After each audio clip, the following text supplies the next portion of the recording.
이건 절대로 있을 수가 없는 일입니다. 이건 최소 100년은 건너뛴 기술이기 때문입니다.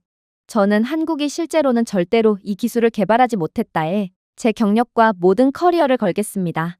현재 한국은 4차 산업혁명을 주도할 충격적인 기술을 개발해낸 상태입니다. 그리고 이를 확인하러 간 이후 기술부 조사관은 한국에 도착하자마자 충격적인 장면을 목격하고 입을 다물지 못하고 말았다고 하는데요. 그렇다면 한국이 대체 무슨 일을 해낸 것일까요? 안녕하세요. 제 이름은 엘리아스입니다. 저는 스웨덴 출신이고 거의 40년 동안 에너지 분야에서 일하며 세계가 전기를 어떻게 만드는지 연구해왔습니다.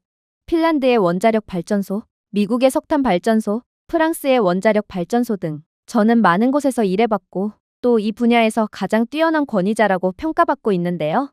현재 저는 대학에서 가르치고 정부에 조언을 해주고 심지어 군사기지의 전력 문제를 해결하는 데 도움을 주기도 하며 계속해서 커리어를 쌓아가고 있습니다.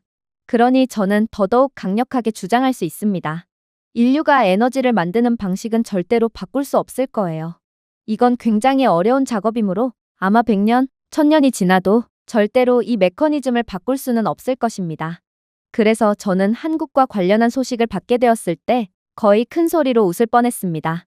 한국은 세계 최초로 작동하는 초임계 이산화탄소 발전소를 막 건설했다고 하더군요. 이건 분명 거짓말일 것입니다. 당연했죠. 현재 전 세계 대부분의 전기는 증기를 만들기 위해 물을 끓이는 방식으로 만들어집니다. 이 증기는 터빈이라는 큰 팬을 회전시켜 전력을 생산하죠. 100년 넘게 같은 기본 메커니즘이었습니다. 물론 저는 증기에는 한계가 있다는 것을 인정하고 이건 불완전한 방법이라는 것 또한 인정하겠습니다. 효율성이 높지 않고 물이 많이 필요하며 기계도 거대하죠. 석탄 발전소는 저렴하지만 더럽습니다. 환경을 망치죠. 원자력은 깨끗하지만 느리고 위험하며 정치적으로 민감합니다.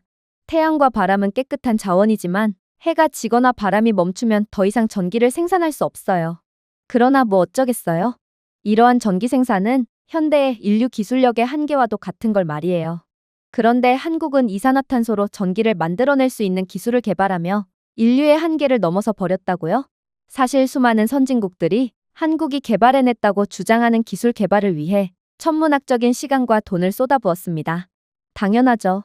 이 기술을 개발하기만 한다면 연료비 절감, 탄소 배출량 감소 등 수많은 이점을 누릴 수 있고 이론적으로는 세상을 살아가는데 필요한 모든 것을 바꿀 수 있거든요. 그야말로 4차 산업혁명인 것입니다. 에너지를 많이 소비하던 30년은 된 자동차가 있다고 상상해보세요. 작동은 하지만 속도가 느리고 오염이 심하며 연료도 많이 먹습니다. 그런데 갑자기 누군가 더 작고 빠르며 연료를 10분의 1만 사용하고 유지관리 비용이 더 적게 드는 자동차를 가지고 나타났다고 해보죠. 이게 바로 한국이 개발한 재활용된 이산화탄소로 작동하는 자동차입니다. 하지만 이건 그저 이론상으로 가능할 뿐이죠. 현 인류가 개발할 수 있을 만한 기술력이 아닙니다. 미국과 일본, 독일 등의 기술 강국들이 시도했지만 시간과 돈 낭비만 하고 좌절해야만 했던 건 단순히 우연이 아니라는 말입니다. 특히나 중국은 더욱 뼈아픈 실패를 맛봤죠. 이들은 이 기술력만 있다면 세계를 주도할 수 있다고 믿었지만 결국 천문학적인 시간과 돈, 인력, 기회비용을 전부 날리며 그저 테스트 단계에서 프로젝트가 종료되어 버렸거든요. 그래서 한국이 이 기술을 단순히 작동하게 만들었을 뿐만 아니라 이미 실제 도시에 전력을 공급하는 데 사용하고 있다고 주장하는 것을 봤을 때 저는 당연히 이것을 농담이라고 생각했습니다. 한국을 싫어해서가 아닙니다. 저는 한국은 휴대폰도 잘 만들고 반도체 및 전기 배터리 강국이라는 사실을 잘 알고 있어요. 그리고 저는 개인적으로도 삼겹살과 닭갈비 등의 한식을 즐깁니다. 하지만 솔직히 말해서 한국은 이들 국가들에 비해 경제 규모나 가용할 수 있는 전문인력 면에서 현저히 떨어져요. 기술은 결국 자본 싸움입니다. 중국의 압도적인 인구수, 그리고 미국의 자본력을 한국이 일당백의 효율 하나로 이길 수가 있다고요? 그건 동화 속에서나 펼쳐지는 이야기지 절대로 현실에서 일어날 수 없습니다. 그리고 다른 동료들도 제 말에 동의했죠. 저는 베를린에서 열린 청정에너지 컨퍼런스에서 동료들과 대화를 나누게 되었습니다. 한 독일 교수는 한국은 허세를 부리는 게 틀림없어. 저런 장난질에는 대응조차 해주지 말아야 해. 왜냐하면 한국의 거짓말을 자꾸만 들어주다 보면 이들은 다음에는 세탁기 터빈으로 위성을 작동시킨다고 말하며 또 거짓말을 해올 거거든 이라고 웃으며 말하더군요. 하지만 가장 감정적인 반응은 중국의 선임과학자인 양 교수였습니다. 그는 점심시간에 몸을 기울이며 말하더군요. 한국 놈들은 거짓말과 허세가 몸에 배었어. 그들의 말은 어느 정도 걸러서 들을 필요가 있지. 우리 중국은 그 기술에 15년을 투자했지만 결국에는 실패했어. 그런데 중국에 비해서도 현격히 뒤처져 있는 한국이 그 기술을 개발했다고? 지나가는 개도 안 웃겠어. 저는 그를 믿을 수밖에 없었습니다. 결국 중국은 이 기술에 수십억 달러를 투자했습니다. 투입된 과학자 인력만 해도 웬만한 국가의 국민들의 수쯤 되겠죠. 그리고 저는 다른 중국인 동료들의 한국에 대한 비하를 너무나도 자주 들었던 터라 도저히 한국이 전 세계를 선도할 수 있는 기술을 개발했다는 것을 믿을 수가 없었어요. 하지만 그러던 와중 제가 작고 조용한 기계가 놀라운 속도로 회전하는 모습이 담겨 있는 동영상을 보게 되었을 때 제 마음은 다시금 혼란으로 가득 차게 되었습니다. 현재 한국에서 교수를 맡고 있는 옛 동료가 한국은 만들어내서는 안 될 것을 만들어냈다며 동영상을 보내줬는데 이게 바로 이산화탄소를 전기로 만들어내는 초임계 이산화탄소 발전 시스템이었거든요. 그가 합성된 영상을 보내줬던 것일까요? 저는 이 분야의 최고의 권위자였기에 반드시 이 영상의 진위 여부를 파악해야겠다는 생각을 하게 됩니다. 그래서 그 길로 한국행 항공편을 예약했어요. 중국인 양 교수는 여전히 한국을 조롱하며 중국의 모든 것을 베끼는 한국 따위가 어떻게 그런 기술을 개발해냈을 수가 있냐며 비웃었지만 아무튼 저는 일단 확인을 해야 했죠. 만약 한국이 정말로 초임계 이산화탄소 발전 시스템을 개발해냈다면 한국은 단순히 엄청난 경제적 이익만을 얻지 않을 것입니다. 세계 최고의 권력을 얻게 될 것이고 전 세계는 마치 불을 처음 발견한 인류처럼 새로운 기술 혁명을 이룩하게 되겠죠. 그러나 현실적으로 그럴 가능성은 희박했어요. 그래서 저는 한국으로 가는 비행기 안에서 여전히 뭔가 잘못된 것을 발견할 것이라고 확신했습니다. 하지만 인천공항에 발을 들여놓은 순간 저는 그동안 중국에 속아 이 나라를 완전히 과소평가하고 있었다는 것을 알았습니다. 혼란과 거짓된 인프라, 기껏해야 K-팝 포스터 한두 장을 발견할 것이라는 기대감에 반쯤 미소를 지으며 인천공항에 도착한 저였지만 그 대신 인천공항은 너무 깨끗하고 조용해서 마치 박물관에 들어간 줄 알았습니다. 저는 그저 5분 만에 입국 심사를 마치고 도착한 짐을 곧바로 수거한 뒤 한국인 공항 직원의 정중한 인사를 받고 있을 뿐이었죠. 다른 공항이었다면 최소 3시간이었을 겁니다. 그러나 한국에서는 단지 5분 안에 모든 것이 끝났어요. 어떻게 이렇게 빠를 수가 있냐고요? 한국은 모든 것을 AI를 통한 최첨단 시스템을 구축해 놓았기 때문입니다.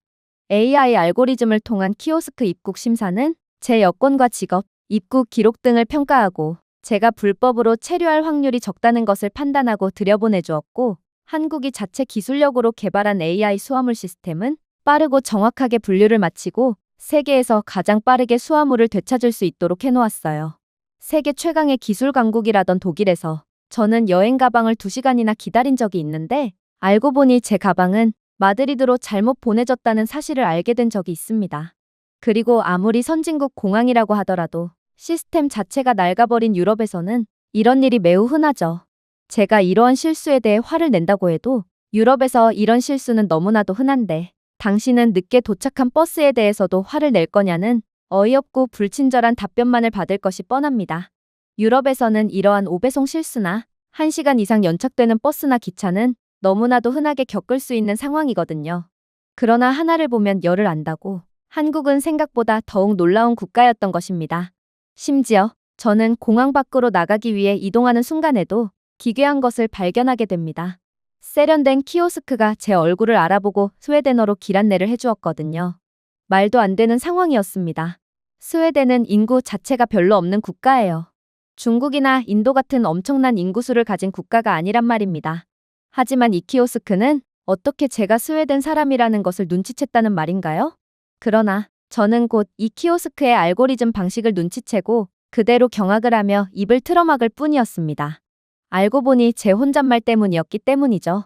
저는 공항 밖으로 나가기 위해 표지판을 살펴보며 계속해서 어디 보자라는 말을 외쳤고 키오스크는 제 스웨덴어를 인식하고 제가 스웨덴인이라는 것을 인지하며 제게 스웨덴어로 도움을 줬던 거였거든요. 심지어 이 도우미 키오스크는 매우 똑똑하기까지 했어요. 제가 서울로 가고 싶다고 말하자 키오스크는 마침 얼마 후에 서울로 향하는 기차가 출발할 예정이니 지금 이동하면 대기 시간 없이 신속하게 기차를 탈 수 있다는 정보를 알려주었거든요. 그리고 이 도우미 키오스크는 제 앞으로 유유히 이동하더니 저를 그곳까지 데려다 주기까지 했습니다.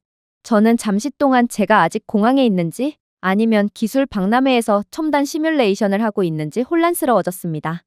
그만큼 한국이라는 국가는 시작부터 제게 어마어마한 충격을 안겨다 주었어요.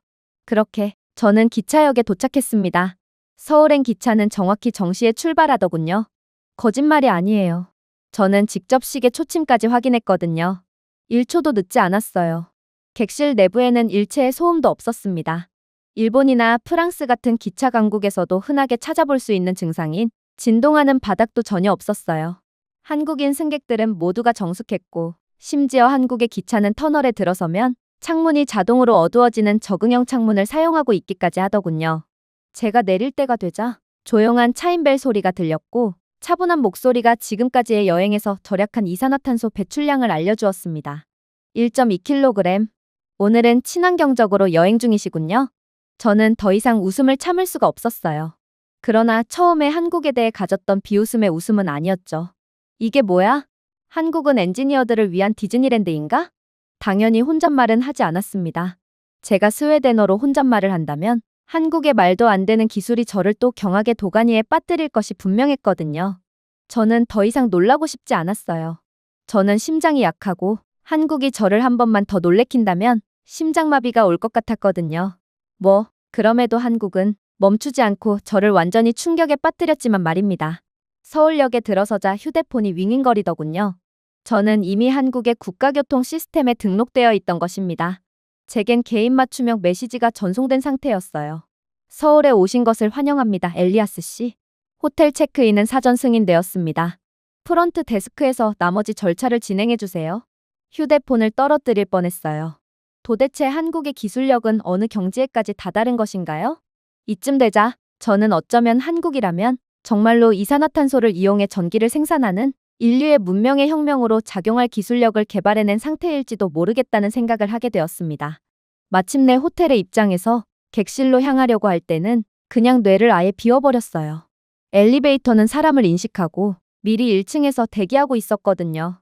한국이야말로 미래국가였고, 어쩌면 한국은 이러한 극한으로 효율적인 기술력으로 우리의 생각보다도 훨씬 더 대단한 것을 만들어낸 상태일 수도 있을 것입니다. 그렇게 다음 날 저는 이번 연구소 방문을 소개해줄 지수라는 젊은 직원을 만나게 됩니다. 그런데 이상한 점은 원래 이러한 경우 자신의 국가가 얼마나 대단하며 얼마큼의 강력한 기술력을 개발해냈는지 선전을 하는 게 일반적이지만 지수는 한국이라는 자신의 조국에 대해 어떠한 자랑도 하지 않았다는 것입니다. 중국에서는 거짓말까지 하며 자국을 추켜세웠습니다. 모든 도로는 자동으로 통제되며 중국은 이미 완벽한 자율주행 기술력을 갖추어 놓았다고 했죠. 그러나 알고 보니 이 모든 것은 가짜였고 사람이 직접 통제하고 있었습니다. 신호가 이상하리만큼 제 쪽에 유리하게 변경되었는데 알고 보니 이건 중국이 그렇게나 자랑을 했던 최적화 자동 통제가 아닌 사람이 직접 감시하며 제가 탄 차량이 유리한 신호를 할당받을 수 있게끔 실시간으로 추적하며 임의적으로 신호를 변경한 거였더군요. 자율주행이요? 이것 또한 별도의 직원이 원격으로 저희의 차량을 조종하고 있었습니다. 중국은 거짓말과 허세까지 부려가며 자국을 홍보했지만 베테랑 기술자인 제가 이런 부분을 눈치채지 못할 리가 없던 것이죠. 그러나 한국은 전혀 달랐어요. 아니, 그 반대였죠. 아무런 홍보 없이도 자신들을 직접 증명하고 있었거든요. 지수와 함께 탑승한 자동차에서 저는 연구소를 이동하며 놀라운 경험을 하게 됩니다. 한국 도로에는 차량이 상당히 많았지만 교통체증은 하나도 없었거든요. AI 시스템 덕분이었습니다. 신호등은 실시간으로 보행자 흐름에 맞춰 조정되었습니다. 교통 혼잡 시간대에는 자동으로 혼잡한 구간 쪽에 유리한 신호가 배정되었고, 사고로 인해 특정 구간이 정체되면 AI 기반 내비게이션은 이를 실시간으로 감지하며 다른 경로로 이동할 수 있도록 해주었죠. 모든 것이 한국의 기술력 덕분이었습니다. 한국은 기술력 하나로 전 세계 그 누구도 해결해내지 못한 도시 교통체증 문제를 해결해낸 거였어요. 중국이었다면 전 세계 언론의 로비까지 하며 대서특필했을 것입니다. 자신들이 세계 최고라며 허세를 부렸겠죠. 그러나 한국은 중국과는 달리 말도 안 되는 기술력을 실제로 개발한 상태였고 실생활에서 엄청난 이익을 누리고 있었지만 조금의 자랑도 없이 겸손했던 것입니다. 이게 바로 한국과 중국의 차이였죠. 빈 수레가 요란한 중국과 황금으로 가득 찬 수레를 옮기지만 어떠한 소리도 내지 않는 한국말이에요. 그러나 제가 정말로 충격을 받았던 부분은 따로 있었습니다. 마침내 고속도로에 진입했을 때도 한국은 도저히 믿기지 않는 모습을 보여주며 저를 완전히 경악의 도가니에 빠뜨렸거든요. 저희는 갓길을 따라 유리벽처럼 보이는 길을 지나갔는데 지수는 이것을 소음 차단벽이라고 설명하더군요. 하지만 조금 색다른 소음 차단벽이에요. 태양열 지별기, 미세먼지 필터, 그리고 유사시 자동 수문의 역할도 수행하거든요. 저는 그저 넋이 나간 채 물었습니다. 이 차단벽 하나에 모든 기능이 들어가 있다고요? 그러자 그녀는 그냥 미소를 짓더군요. 왜 안 되죠? 한국에서는 이런 기술이 의문을 표할 필요도 없을 정도로 당연하게 여겨지고 있던 것입니다. 그렇게 저는 완전히 어릿빠진 채 연구소에 도착했습니다. 그들은 제게 정중하게 인사를 건넨 뒤 데이터 센터를 보여주더군요. 검은 탑들이 줄지어 있고 스파게티 같은 케이블들이 힘으로 윙윙거리는 것을 볼 수 있었습니다. 하지만 뭔가 이상하더군요. 이게 진짜 데이터 센터라고요? 그런데 어떻게 이렇게 조용할 수가 있는 거죠? 데이터 센터는 필연적으로 시끄러울 수밖에 없습니다. 데이터 센터를 차가운 공기를 통해 식혀야 하기 때문이죠. 하지만 한국은 대체 어떤 방법으로 데이터 센터를 유지하고 있길래 공기 자체가 없는 것 같은 느낌을 자아내고 있는 건가요? 제가 표정을 잔뜩 찡그리고 있자 지수는 제 의문점을 눈치채고 제게 까무러칠 설명을 해오기 시작했습니다. 서버는 투명 냉각액이 담긴 유리통 안에 잠겨 있어요. 그러니 팬도 없고 먼지도 없고 소음도 없는 것이죠. 한국이 자체 개발한 냉각 시스템이에요. 신소재를 이용했죠. 에너지 낭비를 40% 줄이고 있습니다. 이 나라는 대체 뭐 하는 나라란 말인가요? 한국은 정말로 인간 한 명 한 명이 일당백의 전문성을 가진 국가일 수도 있겠다는 생각을 안 할 수가 없었습니다. 그러나 놀라기도 잠시 저는 또다시 봐선 안 될 장면을 목격하게 됩니다. 심지어 바닥도 걸을 때마다 전력을 생성하고 있었거든요. 이거 다 거짓말이죠? 제게 깊은 인상을 주려고 허세를 부리는 건가요?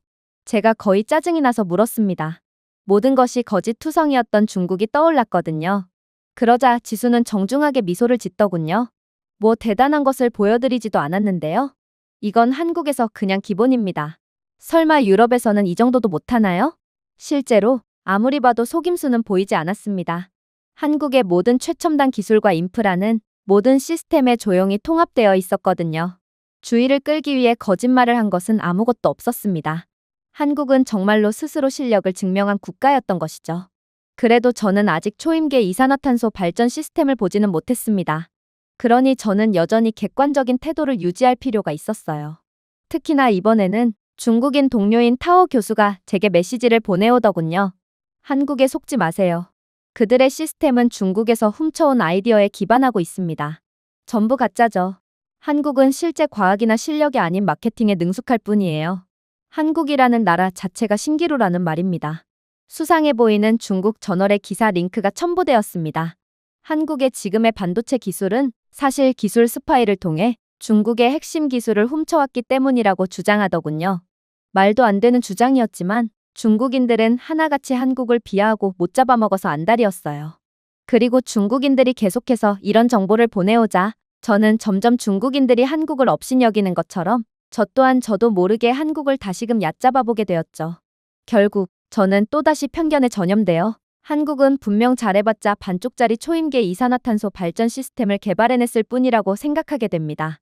그렇게 저는 한국의 연구원들이 주장하는 초임계 이산화탄소 발전 시스템이 가동 중이라는 연구시설로 향하게 됩니다. 강화 투명 합금 뒤에 코어 모듈을 음압으로 유지하는 열 챔버가 존재하고 있었어요. 기존의 발전소처럼 거대하거나 시끄럽지 않았습니다. 마치 잠자는 거인처럼 조용히 앉아있는 컴팩트한 은색 실린더뿐이었죠. 그리고 한국인 연구소장은 사람들이 숨을 내쉴 때마다 발생하는 이산화탄소를 사용하여 도시 전체에 전력을 공급할 수 있다고 주장했습니다. 저는 숨을 충분히 내쉬었습니다. 이게 정말로 작동하는지에 대해 질문할 것이 산더미였죠. 그런데 그때 실험실 네트워크 전체에 경고음이 울려 퍼졌습니다. 무단 액세스였어요. 누군가 원격으로 이산화탄소 안정제 하위 시스템에서 유지보수 과부하를 일으켰습니다. 이러한 긴급 상황에 한국 엔지니어들은 마치 이전에 연습이라도 한 것처럼 완벽하고 조용한 긴급한 상태로 움직이기 시작했습니다.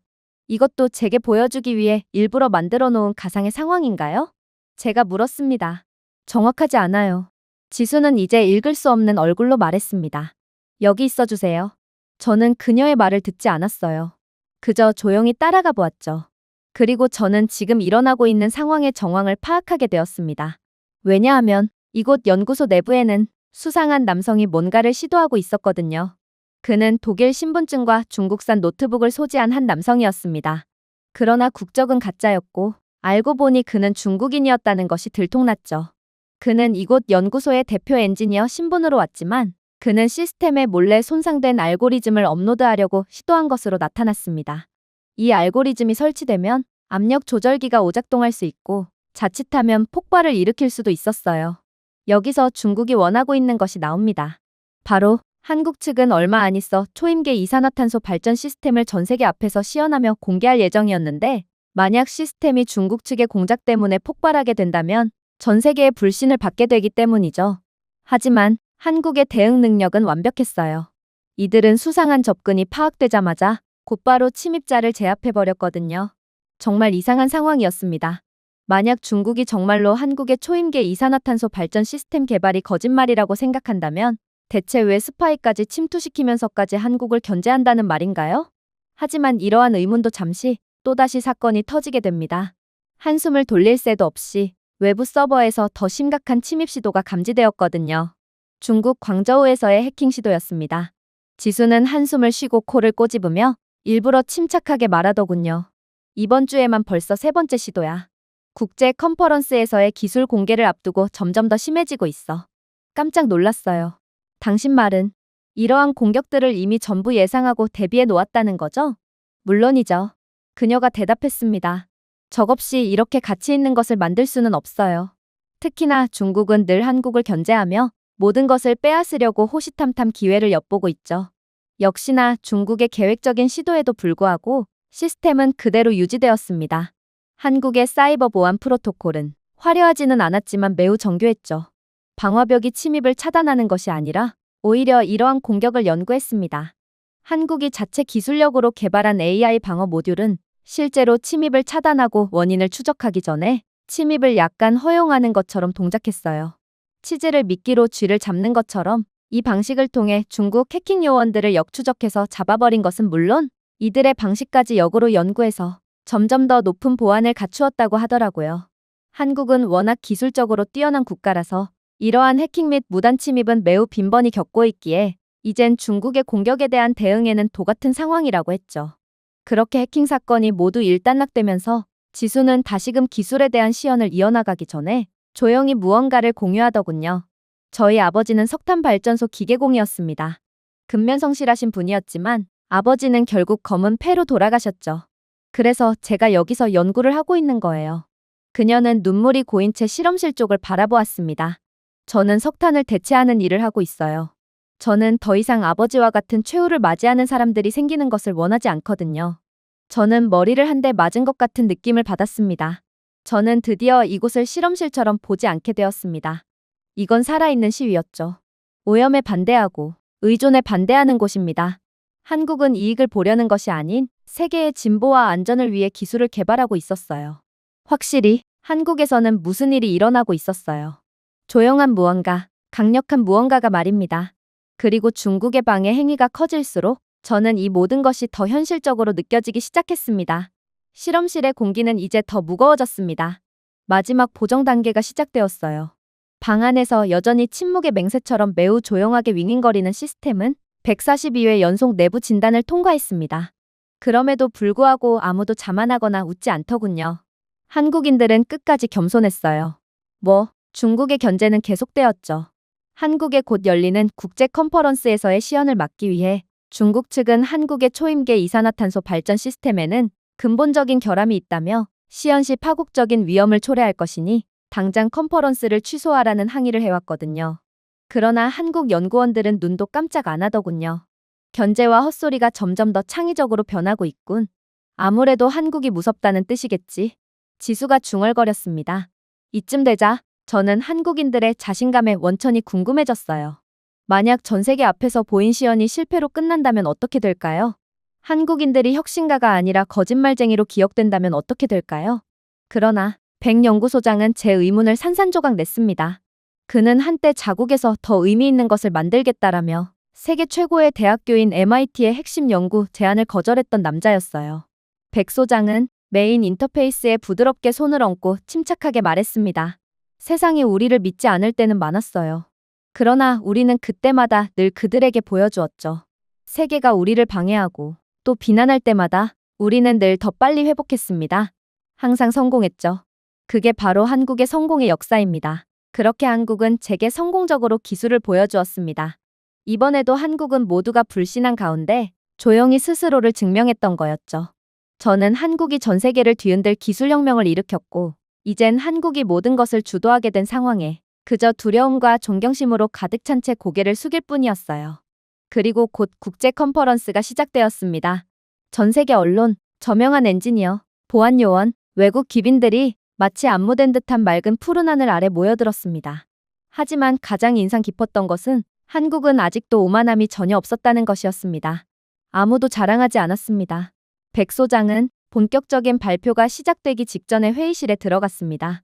완벽하게 눌린 정장을 입고 주머니에 검은 펜만 들고 있던 그는 팀원 한 명 한 명에게 부드럽게 고개를 끄덕이며 인사했습니다. 오늘 한국은 전 세계에게 인류가 나아갈 길을 보여주는 거야. 라이브 스트리밍이 시작되었습니다. 40개국 이상의 카메라가 동시에 연결되었고 통역사들이 대통령, 총리, 억만장자의 기술 재벌들의 귀에 속삭였습니다. 백 소장의 목소리가 부드러우면서도 맑게 들려왔습니다. 오늘날 한국은 지구를 질식시키는 바로 그 가스인 이산화탄소를 청정에너지로 전환했습니다. 더는 연기도 없고 희생도 없습니다.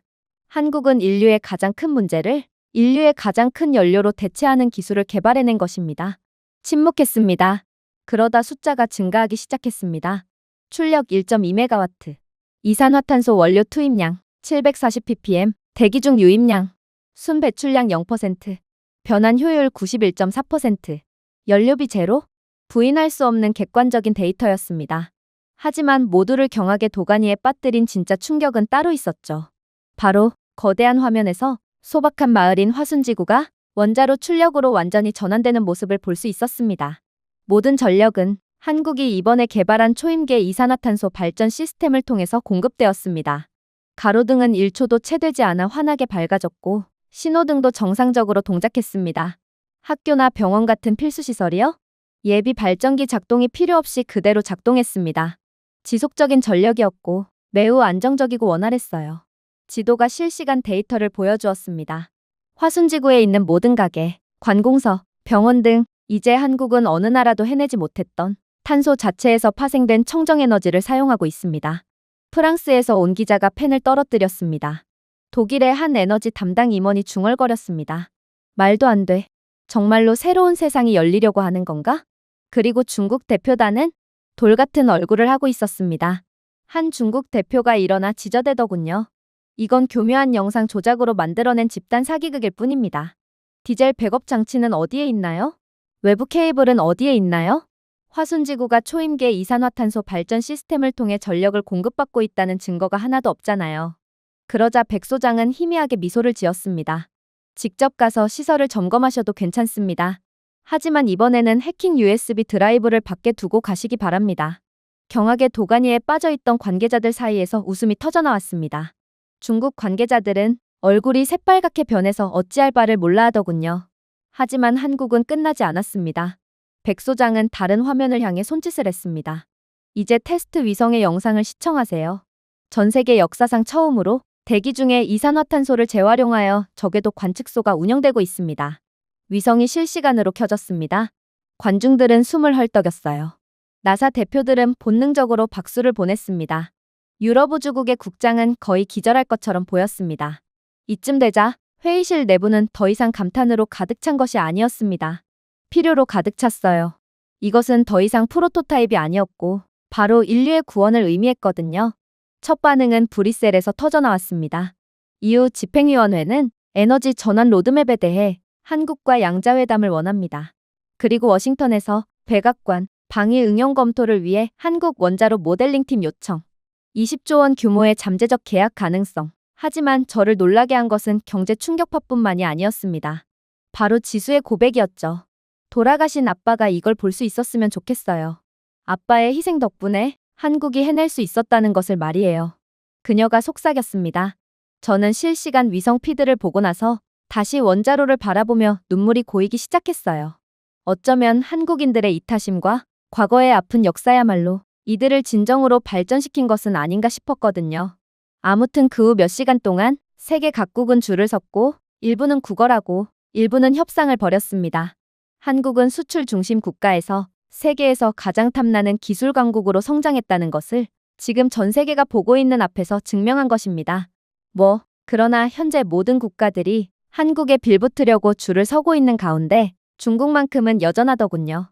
중국은 한국의 기술이 이전 중국 연구에 기반한 것이며 근본적으로 새로운 것은 아니다라고 주장하는 성명을 발표했으며 국제소송까지 불사하겠다며 공격적으로 반응했거든요. 그럼에도 이런 중국을 진지하게 여기는 사람들은 아무도 없었습니다.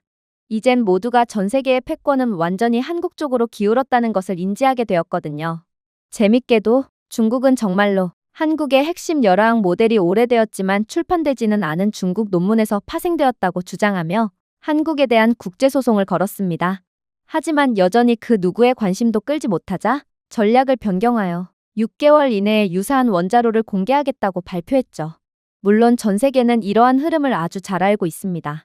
중국의 기술 정책은 기본적으로 남의 것을 복제하고 훔치는 데 기반하거든요. 만약 한국이 중국의 기술 스파이만 잘 걸러낸다면 중국은 절대로 한국의 기술력을 따라할 수 없을 것입니다.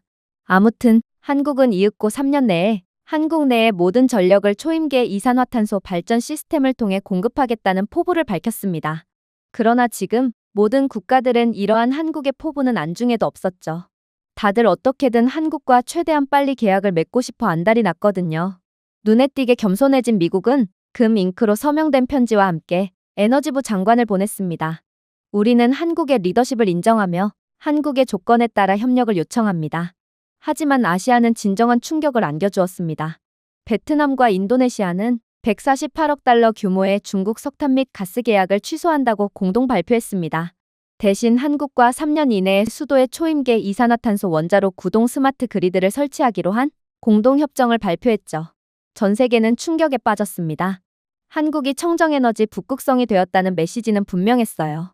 이젠 중국의 공급에 의존하던 국가들은 모두 한국에 붙게 될 거고 동아시아의 국제 정세도 완전히 달라지게 될 것입니다. 모든 흐름을 한국이 주도하게 되겠죠. 이윽고 유엔 기후 정상회의는 놀라운 수치를 발표했습니다.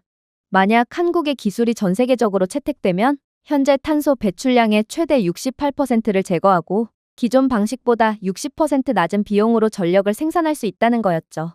그야말로 이것은 단순한 혁신이 아니라 제2의 산업혁명이었고 인류에 대한 구원을 의미했습니다. 아프리카에 전력 자체가 들어오지 않는 마을은 이제 밤새 병원이 운영되며 더 이상 촛불로 아기를 출산하지 않아도 되게 될 것입니다. 중국 광업 세력이 지배하던 볼리비아와 기타 남미 국가들은 더 이상 중국의 1대1로에 의존하며 중국과 불공정 거래를 할 필요가 없게 되었죠. 한국은 전기가 미치지 않는 곳조차도 문명을 전파해 줄 것입니다. 물론 이를 통한 한국이 얻을 이익은 더욱 놀라웠죠. IMF의 신중한 추산에 따르면 한국은 라이선스만 해도 5년간 280조 원 이상의 매출이 예상됩니다. 제조 계약, 컨설팅 권리, 일당백의 한국 엔지니어에 대한 수요의 기하급수적인 증가는 말할 것도 없을 테죠. 결과적으로 기술 도입 후 첫 회계연도에 한국 GDP는 11.9% 급증할 것으로 예상됩니다. 한국은 이미 손꼽히는 인류의 선진국이자 경제대국입니다. 그런데도 두 자릿수의 경제 성장률을 보인다는 건 인류 역사상 존재하지 않던 일입니다. 물론 저 또한 한국에 대한 비판적인 입장을 철회하면서 한국을 존경하게 되었습니다. 한국을 와이파이가 잘 터지는 반도체 조립업체라고 불렀던 저는 이제 전 세계를 돌며 한국은 20년 후에 미국까지 정복할 미래 패권국이라고 주장하고 있거든요. 한국은 쓰레기로부터 빛을 만들었습니다. 빛으로부터 진리를 찾았죠. 어떻게 이런 나라가 다 있을 수 있을까요? 5천만의 한국인 개개인은 그야말로 하나하나가 전부 다 엄청난 잠재력을 갖고 있는 괴물들이었던 것입니다. 제가 준비해온 내용은 여기까지입니다. 끝까지 시청해주셔서 진심으로 감사드리며 여러분들의 구독과 좋아요, 알림 설정은 영상 제작에 큰 힘이 됩니다. 이상 세모튜브였습니다.